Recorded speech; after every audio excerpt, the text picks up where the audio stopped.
Very good afternoon. I am Shilpa and I welcome you all to the CIET NCERT live phone-in program. In this session, we shall discuss about individual differences and assessment of psychological attributes for class 12th.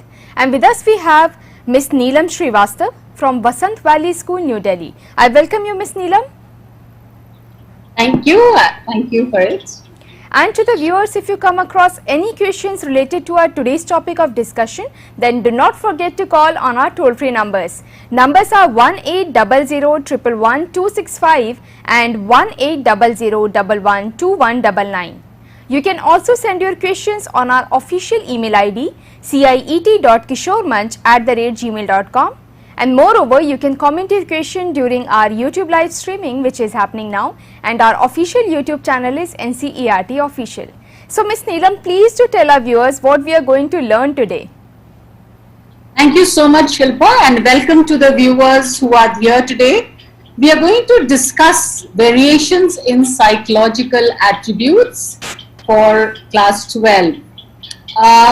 The topics that we will discuss today are individual differences in human functioning, assessment of psychological attributes, and some domains of psychological attributes along with the assessment methods. So let's start. Let's begin with individual differences in human functioning. As if you look around your environment, you will find that all of us vary in different attributes. Some will be tall, some will be short as far as their personality is concerned. You'll find some will be an introvert, some an extrovert. So individual differences are there in every aspect that you look at the people. Even in the times that we are going through the pandemic, if you look at these times also, each one of us is responding to the pandemic in our own ways. Some of us have emerged stronger. Some of us have learned lessons, some of us have become very creative, and some of us face mental health problems as well. So all of us deal with it in different ways. Therefore, if I want to define individual differences, so it refers to distinctiveness and variations amongst people's characteristics and behavior patterns. So we are distinct from each other in certain characteristics. When I talk about variations, so all of us might be an extrovert, but some of us are more extrovert than the other. Maybe many of us are shy, but some would be less shy than the others. So this is the variations that you'll find in these attributes. And these attributes can be physical or psychological. So like I already said, some will be tall, some short. And in psychological attributes, it is in terms of your personality, your intelligence, your aptitude, your attitude. We all vary in all these aspects. And this is what is called individual difference, and that makes us unique from each other. Otherwise, we all have the same set of features, but each one of us is unique. Therefore, we come to the next thing, that if we all have different traits, if you have different psychological characteristics, then many a times you will find that people with varied personality traits behave in the same manner in that situation. Like for example, I'll give you maybe a very bossy and a very loudmouth extrovert person might seem as if he'll not listen to anybody. But in the office, in front of his boss, that person might also be mellowed down. So therefore, we come to the topic of situationism, which says that the situation and circumstances in which one is placed influences our behavior. And at times, this is so powerful that even people who have varied personality traits, like I gave you an example, that maybe there's a very bossy person, there is a person who likes to express his views, and there's a very shy person, and you'll find that all of them are responding in the same way to that particular object, to that particular event, and so on. So the situationist perspective is the situation perspective says that human behavior is a result of influence of external factors. So therefore, our behavior is influenced not because of our internal traits, but more because of external factors.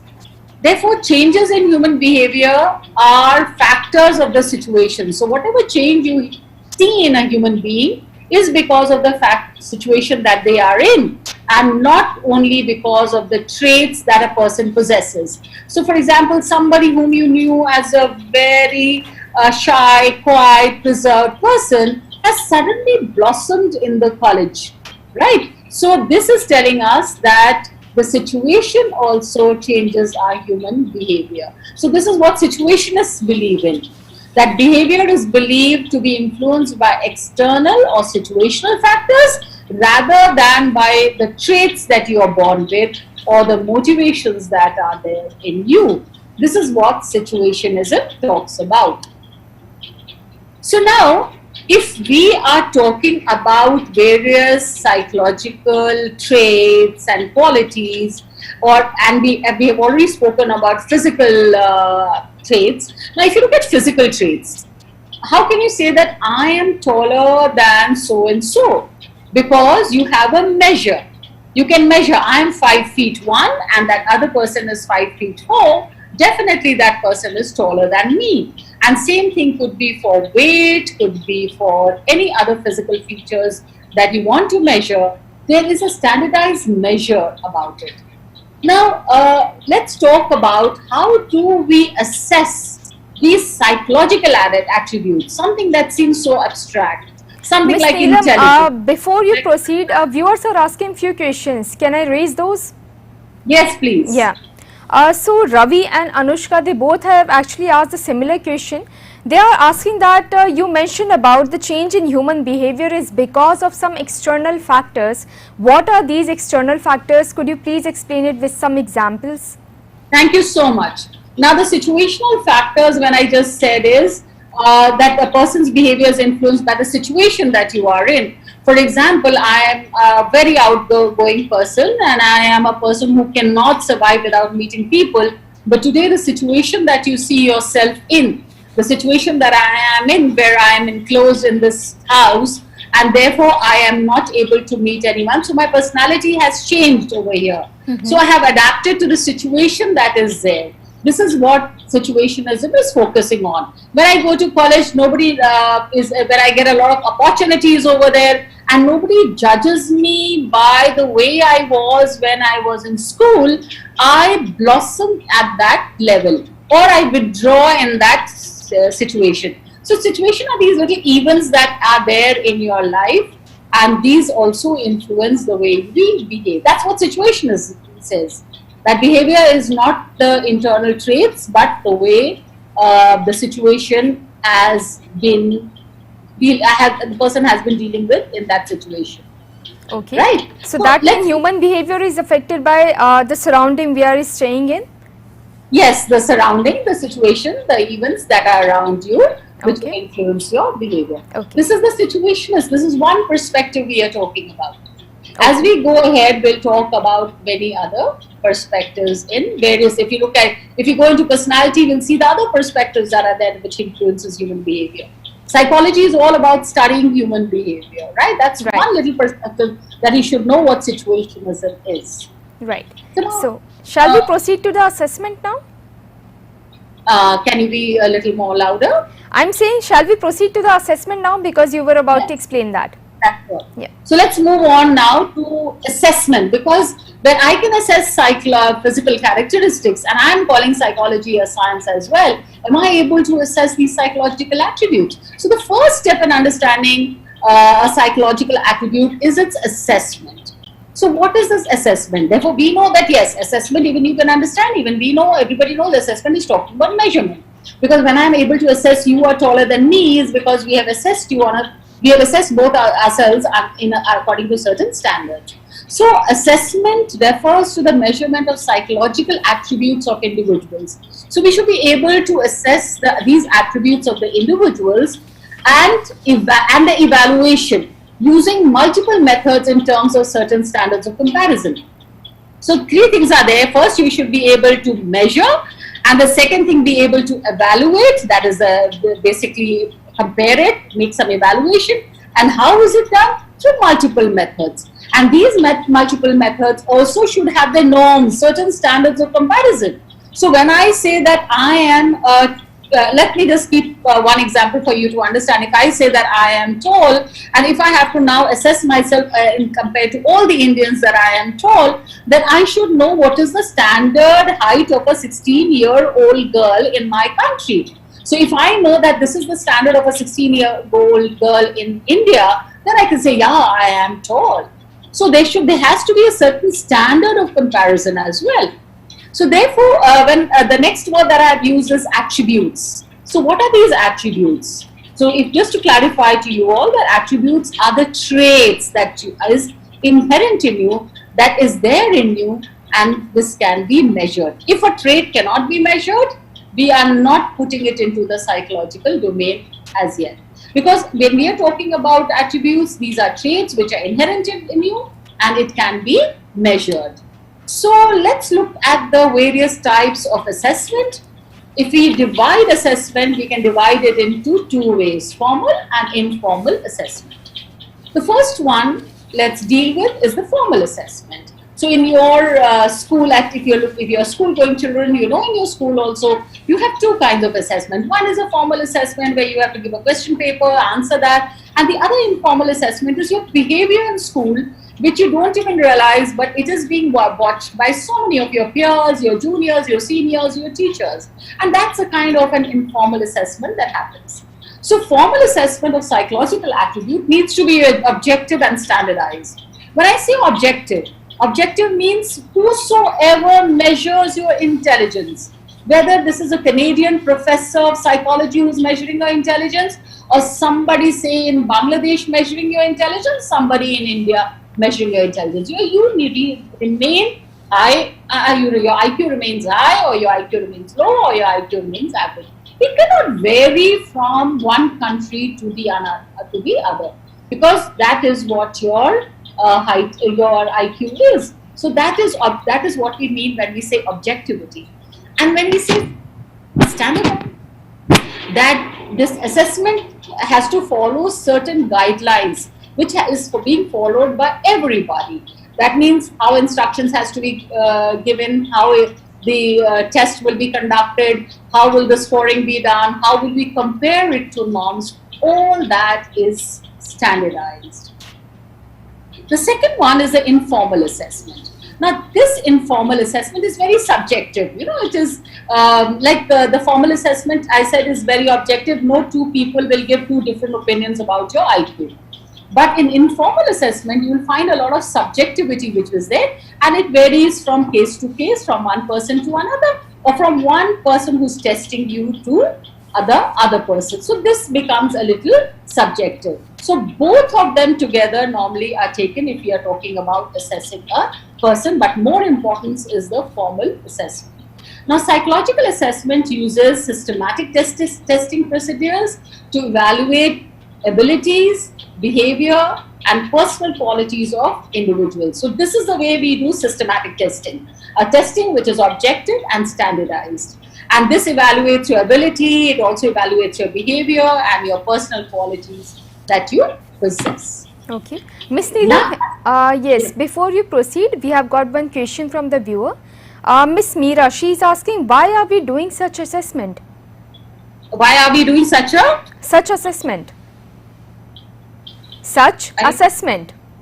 Such assessment. Yes. That's what I'm telling you. Now the next slide is telling us, why is this assessment important? Why do I need to evaluate or assess the psychological characteristics of the others? Why? And this is more important for, say, psychologists, for teachers, in clinical settings by counselors, by doctors, by people who need this information from you. First of all, it's for prediction. So as a school counselor, I would like to know maybe about your personality, or maybe about your attitude, or maybe about your ability. So when an aptitude test is conducted in a school in class 10 or in class 11, is to know that where your interest, your aptitude lies. So they're able to predict that if you pick up this job, you will be successful. On the other hand, you can also predict if this is how the person's behavior is going to be, let's modify, intervene and bring in a change. So we can bring in that change in that individual. It helps us to evaluate the strengths and weaknesses of our students, of the people whose assessment is being done. Very helpful for career choices, for choosing your subjects, even when you apply for jobs. Even for job selection, you have these assessment methods. And in counseling, you'll find that lots of therapists and counselors also would like to do an assessment to find out. So this has got a lot of importance in lots of other fields. Like if you must have heard about human resource management in a company. They're also assessing you on these various methods or various tests that are there to find that which area will be suitable for you. Okay.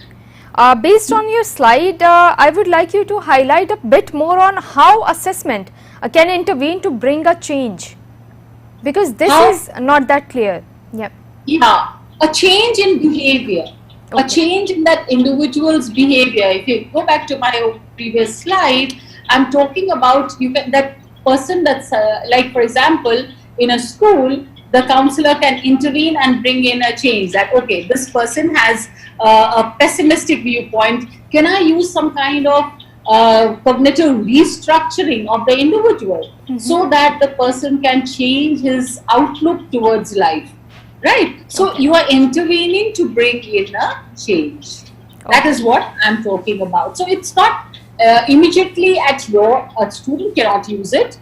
It cannot immediately be like all this is being used only in schools. No, there are different areas where it is being used. That is the holistic perspective if you look at assessment of psychological attributes. Okay. Now, what are these attributes that we are talking about? We are talking about attributes. Can we look at some of these attributes that are there and look at how assessment helps? So now all these attributes, if I look at intelligence, if I look at aptitude, values, all these attributes that we are looking at, this is not a unidimensional one. एक ही dimension में नहीं है. This is multi-dimensional because human being is a complex person, and therefore it is there are multi-dimensions that are there in an individual. So the very first that we will look at is intelligence. Now, it's important to know that what is intelligence? It is a global capacity to understand the world that you're living in, to think rationally and logically and use the available resources around you effectively whenever one is faced with a challenge. So if you are an intelligent person, a challenge has been faced, like for example, the challenges of staying indoors at the moment to keep yourself safe. So how you understand the importance of this, how you can think rationally that why I should not keep washing my hands, and use the resources that are available around you for whatever food that you're eating, whatever things. You're not going out and buying just because you're used to buying something that is there every second day. You're trying your best to use whatever resources are available. And therefore this, it's important that this is a kind of thing that we talk about when you're talking about intelligence. And assessment of intelligence is done basically to check the cognitive competence, your intellectual ability, to see, like in schools, if your counselor is doing that. Normally intelligence tests are not being done in schools at all, not done at all in schools, but in case it's required, then in very exceptional cases at school level, it's only to know why the child is not benefiting from schooling, right? So maybe an alternate method or something else can be suggested. But there is no intelligence testing that happens at school, unless very much required if suggested by a counselor. Then we come to the second one, which is aptitude. Now, aptitude is your underlying potential for acquiring skills. So the potential that you are born, I have this musical potential in me, but I never got a chance, nobody trained me in that, it never blossomed, but it was there. So individuals' underlying potential for acquiring skills which blossoms with training.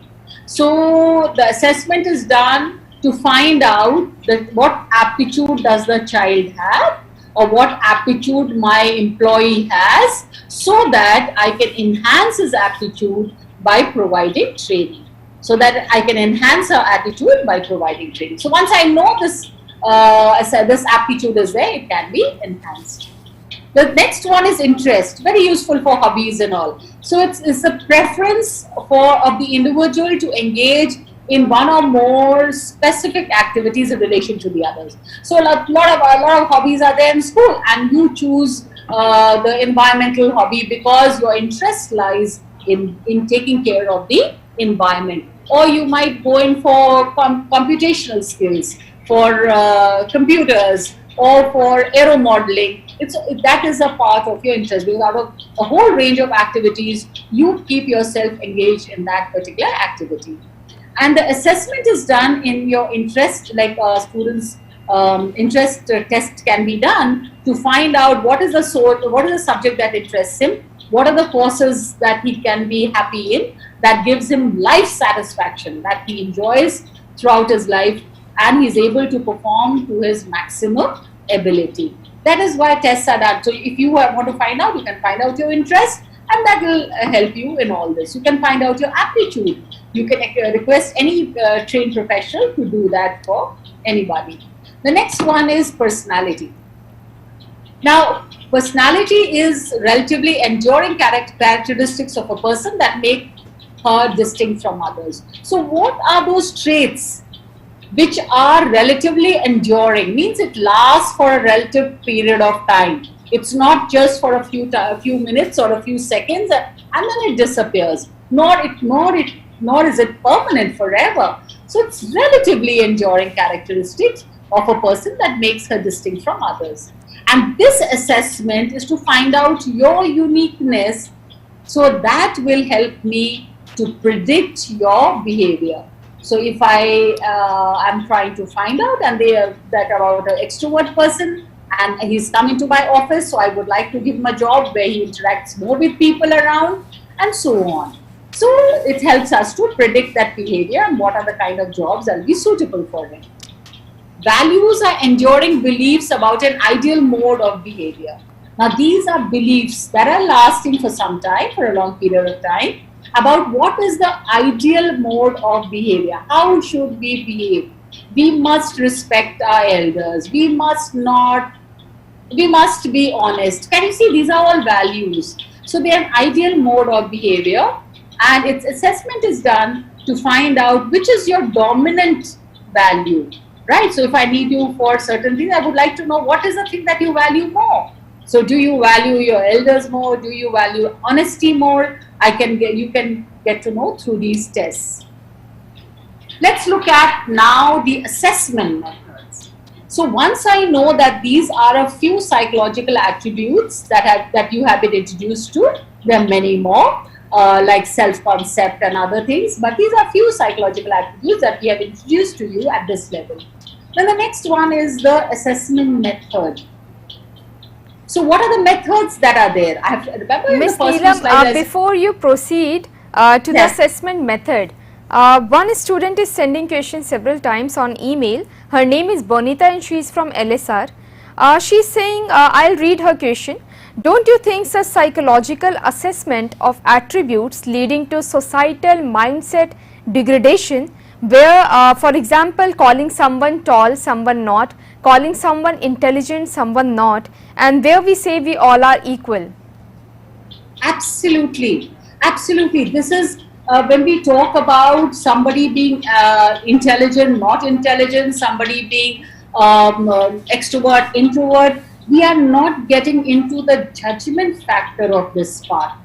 There is no judgment in psychology. This is who I am. I am an introvert, and I'm less. Now, this intelligence is as you move ahead in psychology, you will get to know more about what intelligence is. Am I intelligent in maths, or am I intelligent in playing cricket, or am I intelligent in the music field? So all that is my level of intelligence here. Now, that is why my definition is very categorically not talking about maths or English or physics or chemistry or psychology or any of those subjects. I'm saying that it is how you're able to deal effectively with your environment is what psychology is all, what intelligence is all about. There is no judgment in psychology. And these are the judgment that society might put on you, but just to know that my interest does not lie in aero modeling, it lies in cooking, and therefore I can become one great chef in this country. Right? So why should I pursue aero modeling just because the world calls it a highly cognitive hobby? Right? So no judgments here, please. It is only about that these are the characteristics that we possess, and we need to value and appreciate our characteristics. But yes, if there is a job which has aero modeling and they have tested me and they have found me to have failed in that, accept it, because that's not my field, is what we are trying to say. Right. So yes, we can proceed now. Yes. Thank you. Thank you. To the assessment methods. Now, psychological test, when we talk about, I've already said, is an objective and standardized measure of an individual's mental or behavioral characteristics. So when we are assessing those attributes, there are many methods. One are psychological tests. Now, this psychological test, as I told you, is objective. So if whoever is conducting it, whoever takes your aptitude test or intelligence test or personality test, your personality, your intelligence will remain the same, whether it's somebody in Canada doing it for you, somebody in Bangladesh doing it for you, somebody in India doing it for you. It remains. So that's the objectivity and standardized for every test. Now, these tests you find online, but online tests are never recommended because they are not standardized. There's no reliability, validity, or norms. It's a fun one. Go ahead, have fun. But don't evaluate yourself on the basis of tests which are there. Because tests that are actually a true instrument are the ones that are standardized. There's reliability, there's validity. We'll go into it deeper later on, not at the moment here. And the uses of these psychological tests, where is it used? Like I've already said, it's just a repetition so that it stays with you to know. It's used in clinical diagnosis, and many a times we also use projective techniques to know about mental disorders done by clinical psychologists in hospitals. Then it's used for guidance and counseling, personnel selection in organizations, to choose their employees, then where to place them, what roles to give them, which is the job fit for them, and for the training, we are using psychological tests. The next one that we use are interviews. Interviews, as you can see, it's two people face-to-face, one-on-one basis. You seek information. There's an interviewer and there is an interviewee. And this is the format that is normally followed in a counseling session, or when you are seeking help from your school counselor, or it is basically an interview method. Even the salesman who comes to your house.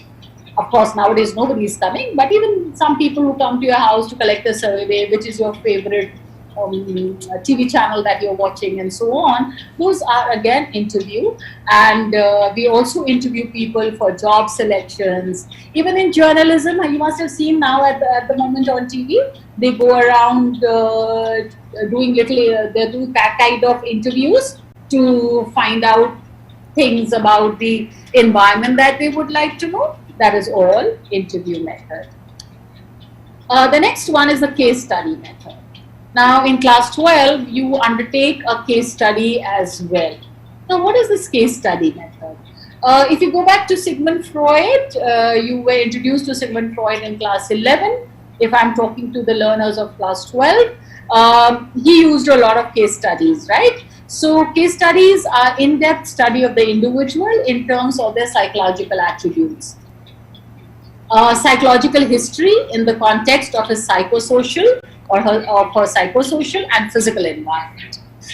It is not only for individuals. You would like to do a case study about Tata's, their organization, how it has blossomed, or maybe about Asian Paints, that how come they have such an empathetic attitude towards their employees, and you would like to do a case study. So it's an in-depth study of the individual or the organization in terms of the psychological attribute, the psychological history means right from the time it was conceived to the time since the conception in the context of the psychosocial and the physical environment.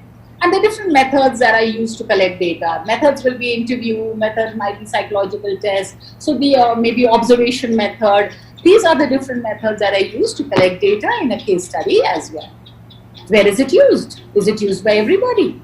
No, basically it's very important for clinical purposes. So if somebody has a child who has autism, then maybe they would like to know what was it because of medicine, was it because something that the mother underwent during pregnancy. So here again there is a kind of a case study. So clinical purposes and even lots of case studies about great people. So you want to know about these great people, how they have reached where they are, and you would like to conduct a case study there. The next one that we will use, the third assessment method today is the observation method. In the observation method, you are employing systematic, organized and objective ways or procedures to record behavioral phenomena occurring naturally in real time.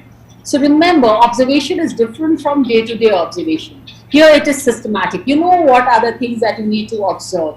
Like for example, an observer would like to come and see how children ask questions in class, or how's the interaction between a teacher and a student. They will only focus on your interaction, not on whether you're wearing a uniform or not, how your bags are kept, how the classroom is, and so on. No, they will only focus on the interaction. So employing systematic, organized and objective procedures to record the behavioral phenomena which is under study, which is occurring in real time. So they'll watch it in natural settings. And here, the observer is just watching you. He has little control over it, and there could be some chances of subjectivity creeping in. Now, if you look at, if you remember, we spoke last year in class 11, we spoke about Jean Piaget, and he gave the theory of the cognitive development. And he conducted a lot of studies on his own children. He observed his own children and came up with this huge theory of cognitive development. So in an observation method also, it is more of interactions and just observing the person and noting down, and not even interacting at that time. There's no interaction when the observation is on. And there are chances of subjectivity creeping in. Why? Because when if I am the person as the observer, then my values, my attitude, my beliefs might creep into what I am trying to study. The next assessment method is the self-report method. The self-report method, you are going to answer the questionnaire. You will answer the test that has been given to you. It's a method in which a person provides factual information about himself or his opinions, belief, etc. that you hold. So you have a self-report method, a list of questions that are given to you, yes, no, or it could be on a rating scale 1, 2, 3, 4, 5, and you have to provide information here. You have to write it down yourself, right? And this is a very effective method used also for assessment of personality. So it's a very effective method. Now, since today we have studied about individual differences, we studied about assessments, we studied about types of assessment, and we studied about various psychological attributes.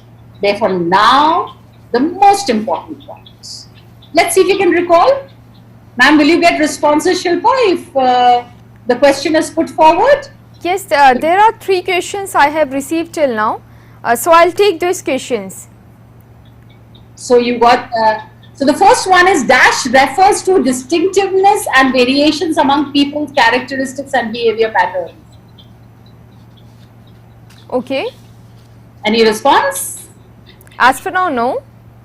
Okay. Yep. The next one is behavior is believed to be influenced by dash factors. rather than internal traits. Okay. So, the first one that we spoke about individual differences, we said this is what makes us distinct from each other. Right? And and we might seem to have the same characteristic, but it varies from people to people. And therefore, for the first one, it is individual differences. It refers to distinctiveness and variations amongst people's characteristics and behavioral pattern. Then the second one is that behavior is believed to be influenced by dash factors rather than internal traits. Is it external factors? Yeah, did they say that? Very good. Absolutely right. It is external factors, and this theory we called it situationism. Okay. Very good. I don't know the name, ma'am, so you can say to that person. Okay, the name is Shilpa. I only replied that. So Shilpa, I understood it during your session. So the third one is form of assessment, which varies from case to case, and from one assessor to another is called formal assessment. So now think, is it formal assessment where it will vary from case to case and from one assessor to another? Is it formal? Is it true or is it false? So, well, this will be false. Form of assessment which varies from case to case. So, you had told us it's informal. Yes. Okay. Absolutely. So, this is, this one is false. And the next one that we will do is enduring beliefs about an ideal mode of behavior is called. That you need to tell Ms. Neelam. These are the various attributes we studied. So we studied personality. Now, enduring beliefs about an ideal mode of behavior is called, no, personality spoke about traits. Will it be intelligence? No, because intelligence said using the resources available effectively, thinking rationally, acting purposefully was personality. Then is it aptitude? Aptitude, we said, is something that is a potential that is inherent in you and it blossoms because of training. So, enduring beliefs, what are the others we studied? One was value. The other was value. So, enduring beliefs about the way we should behave, that we should respect our elders, we must not lie, we should be honest. These are ideal modes of behavior, right? Therefore, this is called values. The last one that I gave, the fifth one is that identify the assessment method in which a person provides factual information about himself or herself. Now, what are the various methods we studied? We studied the case study, which was in-depth.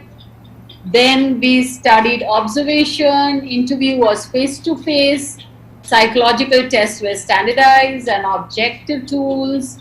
So, which is the one assessment method in which a person has to give information about himself? So, you had talked about self-report. Yes, very good. Okay.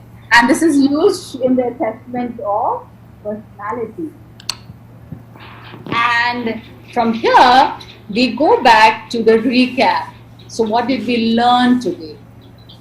We learned about individual differences, about situationism or the situationist perspective. We learned about assessment, formal assessment and informal assessment. We learned about domain of psychological attributes. We learned about assessment methods. And with this, we end our session.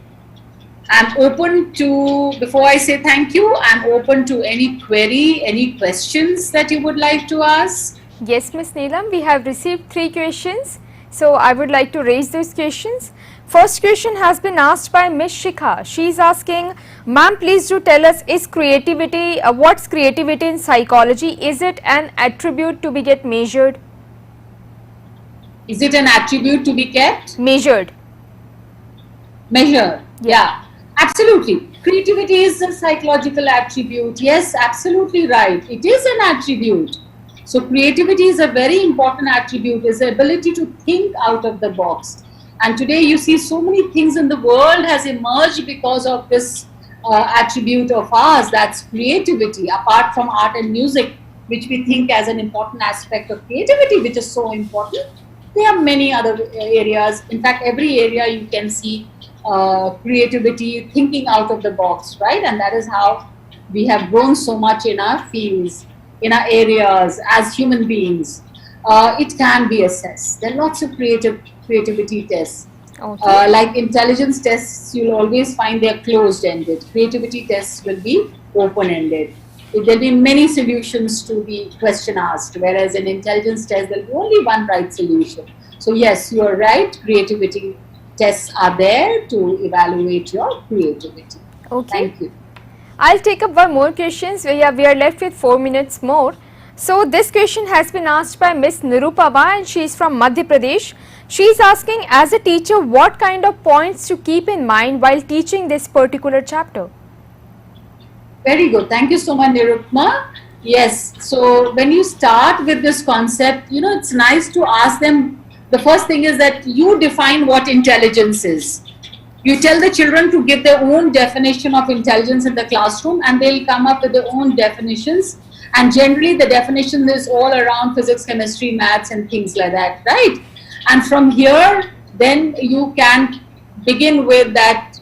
Don't you think Sachin Tendulkar is intelligent? Don't you think Lata Mangeshkar is intelligent?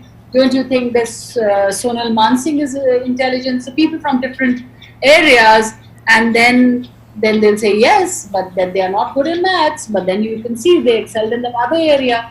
So therefore intelligence is not only restricted to these aspects, but also to a range of areas. And from there you can start off with that how we vary from individual to individual and so on.